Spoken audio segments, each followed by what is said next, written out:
Hello everybody, how you guys doing? Um Today is the 30th of May and it is the Biafra Memorial Day, Biafra Remembrance Day. On this day we pause to remember all the people who lost their lives in the Nigerian-Biafran Civil War. And make no mistakes about this, it's not just on the Biafran side that lives were lost. You know, this was a war situation. And so in a war, you have military men going out there and fighting. And soldiers just obey commands. So you had also good men and women who were on the Nigerian side who, left alone, they wouldn't have been fighting that war. But because they were in the military, they just received an order and they went and fought the war and they killed and they were killed. So when we when we um when we talk about those that lost their lives, we're talking about on both sides. So if you are in any way affected by that war, and you are on the Nigerian side, or your family or your loved one or the person you lost was on the Nigerian side, I want you to know that death is death. And so we remember you also. But let's not use that to kind of um, not or de emphasize the fact that those that bore the brunt of the war were the Biafrans. The Biafrans were the ones who were affected by the war. It was a genocide, it was a program. A lot of my friends, a lot of the young ones, I see them make comments about Biafra. I see them analyze the situation, and I laugh because I know they don't have any information about what happened. Before I go on, let me go ahead to say that there will never be an end to the Biafran struggle. Another friend of mine, who was even a member of the IPOB, was a very prominent member of the IPOB in South Africa. Right now, I see him on Twitter, castigating Mazi Nnamdi Kanu, saying he should rot in jail, they should kill him, this, that, that. IPOB this, IPOB that. I mean, trying to exonerate him. So I'm like, come on, you were part of the whole setup. Why are you sounding that way? But let me tell you that nothing, absolutely nothing, can quench the desire for the independent nation of Biafra.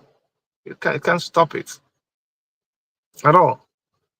It is not, it is an idea, it's an ideology. Remember, Shore will always quote and say that you cannot stop an ideology whose time has come.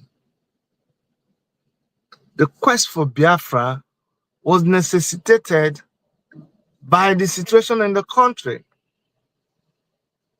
For some of you who are young and who have refused to go and read history, maybe you don't know that during the war, Awolowo instituted a policy of hunger. They use it a lot, in the Middle East war, where there's a blockade. There's a siege on a city, especially a city that is a landlocked nation or a city. They block their access to food. That was what they did in Biafra. They blocked access to food, to Medicare. Awolowo said, let's just starve them. And they starved Biafrans, and people died. And the idea was to eliminate people. That was a massacre. That was a program. It is not something you wake up and you tell people to forget. I'm just saying this to advise people who think Biafra is a political notion, or it's an idea that people just bring up because they hate the government in power. They don't bring it up because they hate the government in power. They bring it up because they don't have closure. They don't. Had there been a closure, today nobody will be talking about Biafra. Had they been that the accord they went and signed with Ojukwu was implemented, there will be no call for Biafra now. In fact, people will gladly be in Nigeria.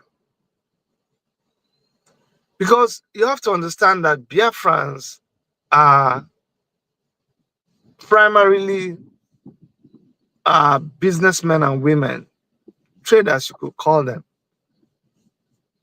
And their focus is usually on their trade. They're not very political. And that's why a lot of times they don't do well in politics. Because all they want is for you to give them an enabling environment to do their trade. They will survive. Don't give them good road. Don't even give them anything. Just put them somewhere, but allow them to develop by themselves. Where there's a problem is when you don't give them electricity, you don't give them good roads, you don't give them water, you don't give them security, and they try to prevent this thing, and you also come and prevent them from providing these things for themselves. That's their problem with Nigeria. For instance, they are the ones that do most of the importation. And most of their big shops the warehouses would have been in Onisha. If you allow them, they will be manufacturing in their area. But you would not give them a seaport, a functional seaport in the east.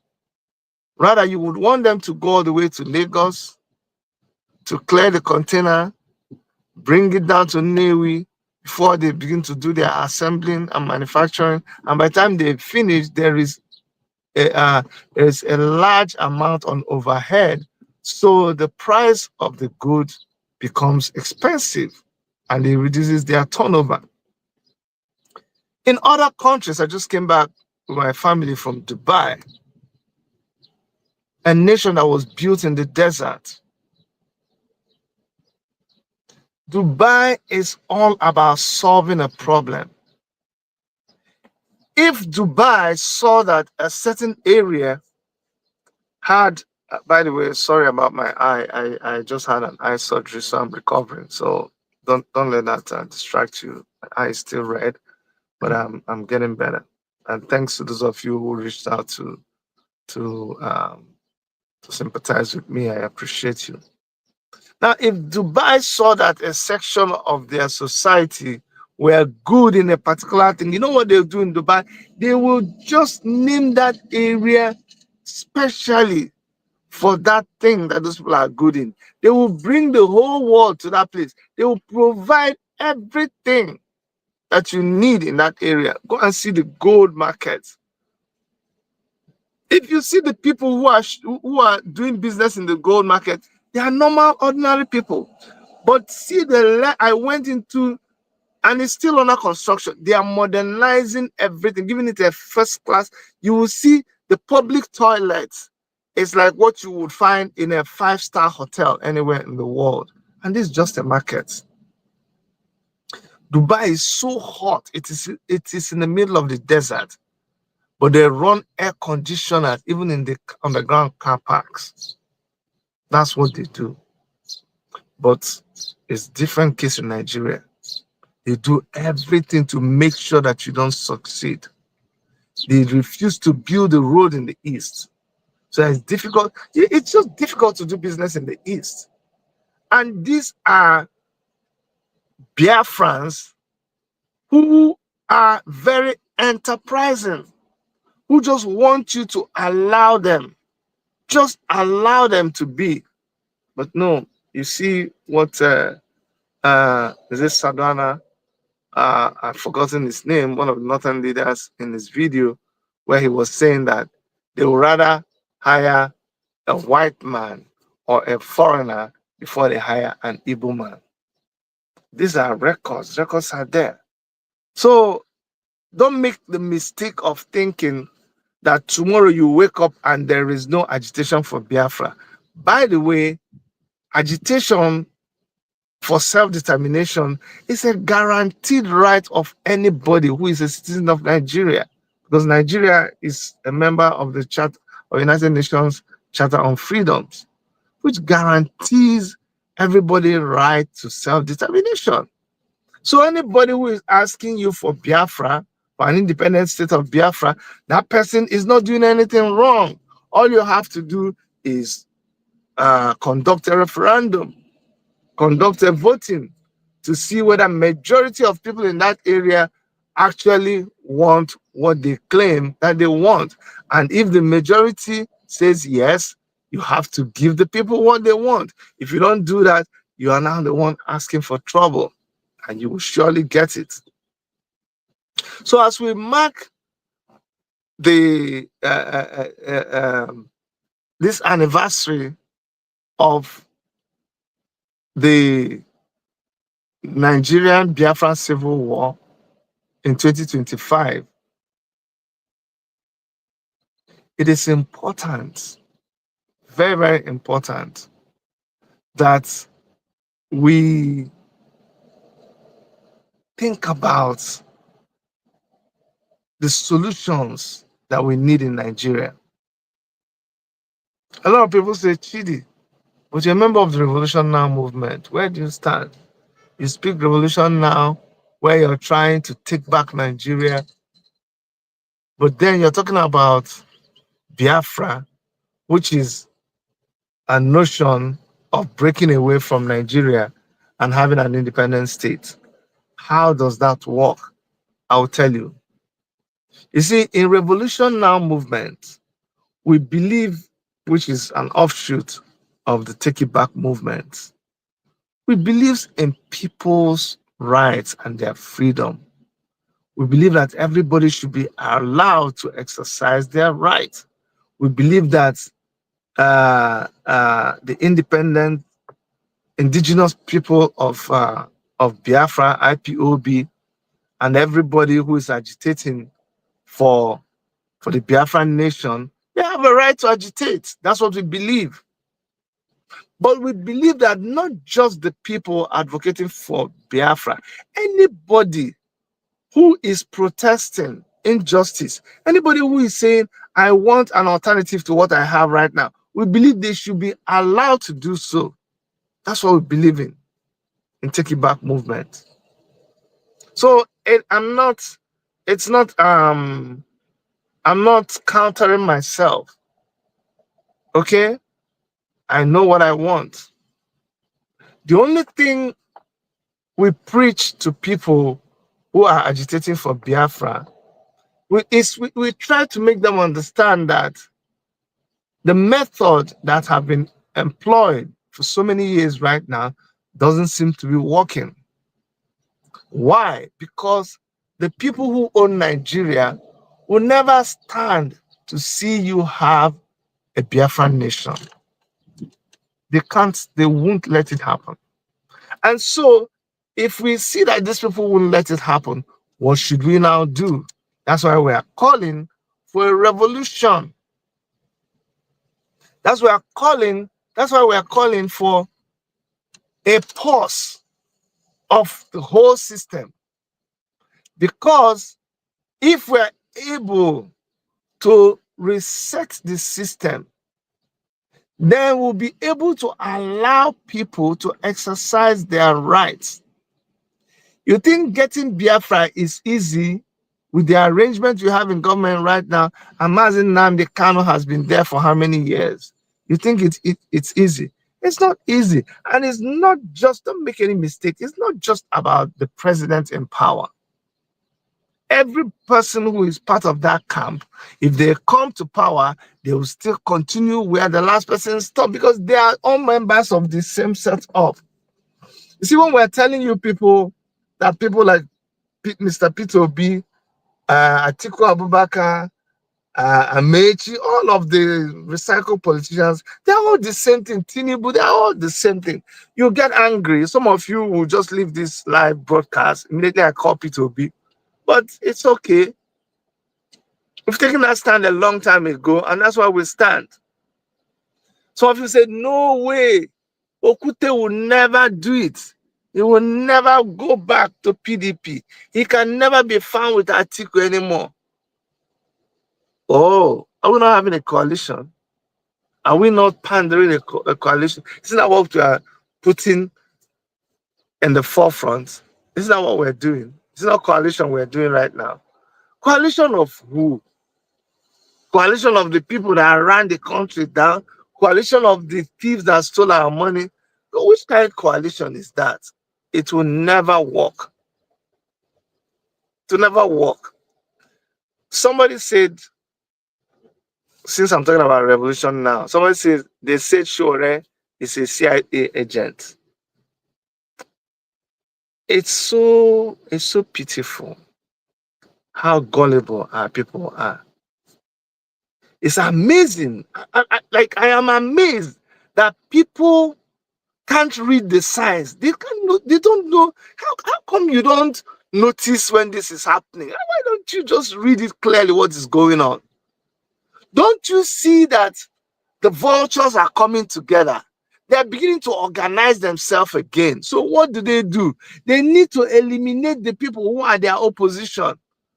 Why do you think that just before they were going to have this meeting, coalition meeting, how come? First of all, it was David Hundeyin that started, Shore is a CIA agent. Shore is a CIA agent.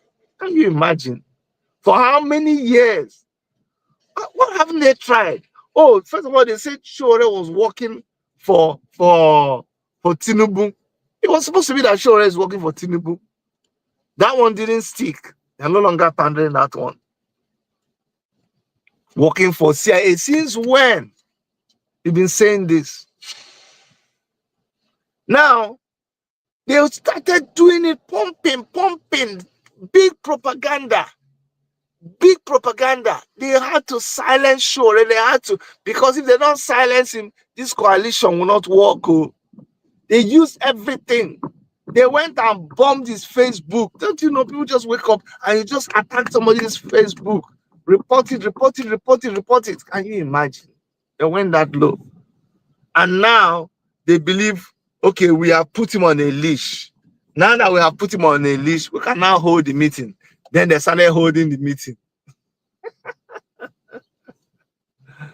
Oh my God. It's just simple. First, they said blackmailer in chief. And this obedience, they just start to clap, start to shout, pump it. Just notice now, it was all a preamble to the meeting to distract attention. And now they have panel beaten, they have whitewashed, they have now rebranded all of the those people that we swore a few months ago that we cannot do anything with them. Today, we are accepting. We haven't said, yes, it's okay. We can actually hold a meeting to fear. I never say. I said, God forbid. That's why sometimes I don't pity Nigeria now. Because when you see people actually pausing to say, you know what? Can actually work with it. In fact, this person is not that bad, though. I said, the same people. Now they fear me. We are not like them. Shore is unbend. You unbended. You cannot bend him. So the best thing they can do is just to kick him out. But why are you kicking him out from what? He's not with you people. He has not asked to be with you. He has not asked to join you. So why are you wasting your time trying to? Shore is on his own. He has been there. You have locked him up. This is not the first time. I think this is the first time they are blocking his Facebook. They have blocked his Facebook. How many Facebook pages has he had? Why is everybody surprised? Why is everybody surprised at what they're accusing Shore? What have accused him of? Every single thing there is. Accusing him of CIA agent is nothing. It's absolutely nothing. Okay, so let us not. That's what. Did you see me do a video about it? No, there's no need to do a video. So if anybody just gets up now and says, Shore, there was a case we are dealing with. A member of our movement who came and said she was accusing Shore. Everybody was jumping up. They thought she was going to accuse Shore of sleeping with her. Nothing. Yeah, she thinks that they wrote something to collect money and it's using her case. Nobody wrote anything to collect any money. The one that said, oh, Shore took my tape, took my videotape, and didn't give it to me. So, Shore sends people. Object Media, you know him. They went to this lady's. Is it not the one that's a lawyer doing activism? Always shouting, carrying her baby all over the place. They went to her NGO. She gathered people, say she was helping some wayward girls, giving them things. And the whole thing was just staged. These girls were just people that she just brought. So after recording the whole thing, she was going to use it and look for money. So Object Media and the guys that went to shoot the video, I'm calling Object Media so that you guys, it's people that are living, they are still there. They came and told Show that, bros, this thing is not real, oh. This thing is not for real, oh. This is a setup, oh. This is made up. And Shura said, okay, if that's the case, we're not publishing it. We're not giving her the video. That's the problem. She went haywire, making it look like Shura slept with her. She was like, it's your NGO now. Just take another. You didn't pay for the recording. She didn't even pay for the people that came to do the recording. No. Say, no, we're not. We took it. Did you see us publish it? We didn't use your tape. So what's your business? We came and recorded the thing, but we don't. It is we decide whether we should publish it or not. So we didn't publish it. So what's your problem? Gather your people together now. Use another camera and record them. That one is problem. So I'm just saying that let's leave Shore matter alone.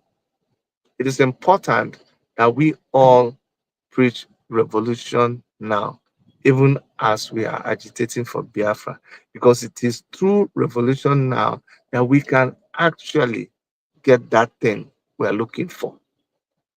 That is the only way. And I support Mazinam Kanu. I support the Biafran struggle. I support the agitation for the independent state of Biafra as long as Nigeria will continue to marginalize the Biafran people, the people that see themselves as Biafrans, as long as they will continue to be marginalized by the powers that be, we'll continue to agitate for this Biafra, and it will come. It will come. It is not a matter of will it, it's a matter of when will it. So once again, I I want to acknowledge all our heroes who fought in the Biafran War. I want to say may their souls rest in peace. I want to acknowledge everybody who is suffering trauma as a result of that Biafran War. I empathize with you and I wish you the best. Never again, never we will go through what we went through during the Biafran War. Never. It will never happen again. We will not let it happen. I just pray that God will protect his people and that my people will become great again. And for anybody within Nigeria who is facing persecution in whatever way possible, I pray that you gain your freedom, that you stop facing. But nobody deserves to be persecuted. Nobody deserves to be marginalized. Nobody deserves injustice. All right. So, revolution now.